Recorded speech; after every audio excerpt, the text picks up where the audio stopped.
لوگ اس کی جھوٹی ہمدردی پر اسے دعائیں دیتے تھے، لیکن حقیقت تو صرف وہ جانتا تھا۔ اور آج اس فائل کے ملنے کے بعد وہ حقیقت مجھ پر بھی آشکار ہو چکی تھی، اور میں یہ سوچ سوچ کر میرے اندر موجود غصے کا لاوا مزید ابلنے لگتا تھا۔ میں اس صوفے پر بیٹھا ایک بت کی طرح ساکت تھا، لیکن میرے اندر ایک بہت بڑا طوفان مچا ہوا تھا۔ میں نے اپنے ارد گرد اس بڑے عالیشان لاؤنج کو اندھیرے میں غور سے دیکھا۔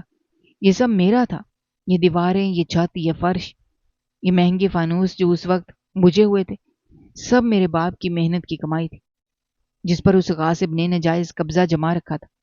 میں نے اپنے ذہن میں یہ پختہ ارادہ کر لیا تھا کہ اب اس گھر سے ایک قدم بھی باہر نہیں رکھوں گا۔ میں اس گھر کا وارث ہوں اور اپنے گھر میں ہی رہوں گا۔ جسے جانا ہے وہ یہ شخص ہے، اور وہ بھی اپنے پیروں پر چل کر نہیں جائے گا۔ میری سانسوں میں عجیب سی تیزی آ چکی تھی۔ میرے کان ہر بار باہر گلی کی طرف لگی کھڑکی کی طرف متوجہ ہو رہے تھے۔ مجھے ہر گزرتی گاڑی کی آواز پر یوں لگتا تھا جیسے وہ واپس آ گیا ہے، لیکن پھر وہ گاڑی آگے گزر جاتی تھی۔ میں دوبارہ اپنے انتظار میں مگن ہو جاتا۔ وقت جیسے رک گیا تھا۔ رات بہت لمبی محسوس ہو رہی تھی، لیکن مجھے کوئی جلدی نہیں تھی۔ میں نے برسوں انتظار کیا تھا، آج کی رات کا انتظار تو اس کے مقابلے میں کچھ بھی نہیں تھا۔ میں نے اپنے ہاتھوں میں پکڑے لکڑی کے پائے کو اس بار مضبوطی سے پکڑا اور سرے کو فرش پر ہلکا سا مار کر دیکھا۔ اس کی مضبوطی، اس کا وزن بالکل میرے ارادوں کی طرح سخت تھا۔ مجھے معلوم تھا کہ جب وہ دروازہ کھول کر اندر داخل ہوگا، اس کے چہرے پر وہی تکبر اور بے فکری ہوگی جو ہمیشہ سے ہوتی ہے۔ وہ نشے میں ہوگا، اسے کسی قسم کے خطرے کا کوئی احساس نہیں ہوگا۔ میں اسے اندر آنے دوں گا، لاؤنج کے بیچوں بیچ آنے دوں گا۔ پھر جب وہ اندھیرے میں مجھے دیکھے گا، اس کے چہرے پر جو خوف اور حیرت کے تاثرات ابھریں گے، میں انہیں اپنی آنکھوں سے دیکھنا چاہتا ہوں۔ میں چاہتا ہوں وہ مرنے سے پہلے اس حقیقت کو جان لے کہ اس کا سارا بچایا ہوا جال اس کے گلے کا پھندا بن چکا ہے۔ وہ جان لے کہ جس پاگل کو اس نے برسوں قید رکھا، وہ اب ایک وحشی درندے کی طرح جاگ چکا ہے۔ اب اس کی کوئی معافی نہیں۔ میں ان تمام باتوں کو ذہن میں دہراتا ہوا رات کی تاریکی میں مکمل طور پر گم ہو چکا تھا۔ میرا وجود اس صوفے کی حصہ بن چکا تھا۔ میری روح انتقام کی آگ میں مکمل طور پر جل کر کندن بن چکی تھی۔ اب بس ایک ہی کام باقی تھا، اور وہ تھا گیٹ کے کھلنے کی آواز کا آنا۔ اس کے بعد گھر کی دیواریں وہ انصاف دیکھیں گی جو عدالت نہیں کر سکتی تھی۔ آج رات اس گھر کا اصل وارث اپنا حق، اپنا گھر اور اپنی زندگی واپس چھیننے والا ہے، اور جعلی بھائی کا انجام وہ ہونے والا تھا جو اس کی سوچ سے بھی زیادہ بھیانک تھا۔ میں نے ایک لمبی گہری سانس لی، اپنی آنکھیں بند کر کے اس لمحے کا تصور کیا جب میرے ہاتھ اس کی گردن پر ہوں گے اور اس گھر کا پرانا سکون، انصاف ایک بار پھر سے بحال ہو جائے گا۔ آج کی رات میری زادی اور اس کی بربادی کی رات تھی۔